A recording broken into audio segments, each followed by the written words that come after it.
اور میں جانتا ہوں ایسے لوگوں کو جو 30 برس سے مجھے سن رہے ہیں اور یہ ساری باتیں سن رہے ہیں اور ٹس سے بس نہیں ہوتے.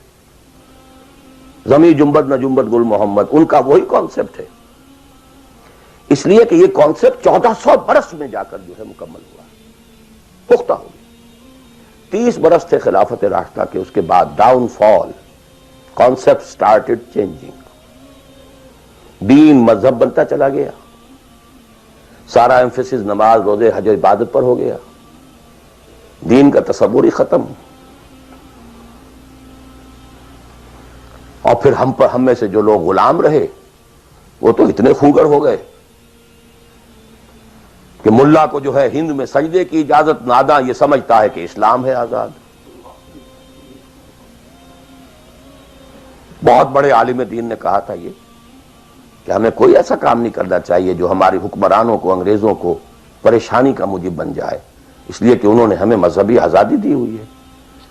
ہمارے نماز پڑھنے پہ کوئی قدغن نہیں ہے، ہمارے روزہ رکھنے پہ قدغن نہیں ہے، حج کرنے پہ قدغن نہیں ہے، لہذا we should be loyal to them. ملا کو جو ہے ہند میں سجدے کی اجازت ناداں یہ سمجھتا ہے کہ اسلام ہے آزاد.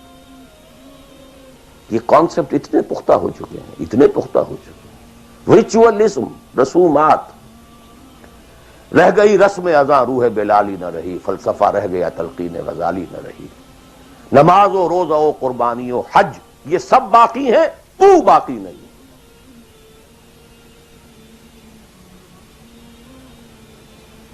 نمازیں بھی ہیں، روزے بھی ہیں، تراویح بھی ہم نے پڑھی ہے. اب موسم آ رہا، عید الاضحیٰ بھی ہوگی، قربانی بھی ہوگی، حج کے لیے بھی جائیں گے، لیکن دنیا پر کوئی اثر اس کا. 30 لاکھ آدمی حج کر کے آئیں گے، معاشرے پر کوئی زیرو کے برابر بھی کوئی اثر ہے؟ جو خود جا کر کے آتے ہیں ان پر کوئی اثر ہوتا ہے؟ جیسے گئے ویسے آئے. الٹا یہ کہ یہ اور کانفیڈنس لے آئے کہ پچھلے سارے گناہ معاف ہو گئے، اب اثر نو کرنے کی چھوٹ ہے. This is what is happening. اور میں اپنا 35 سال کا تجربہ آپ کو بتا رہا ہوں. اصل ڈیسائسو پوائنٹ یہ، اس کو سمجھ لیں اگر تو آپ کا پورا تصور بدل جائے گا، ویلیو سٹرکچر بدل جائے گا. لیکن نہیں تو پھر جو بھی ہے وہ ہے.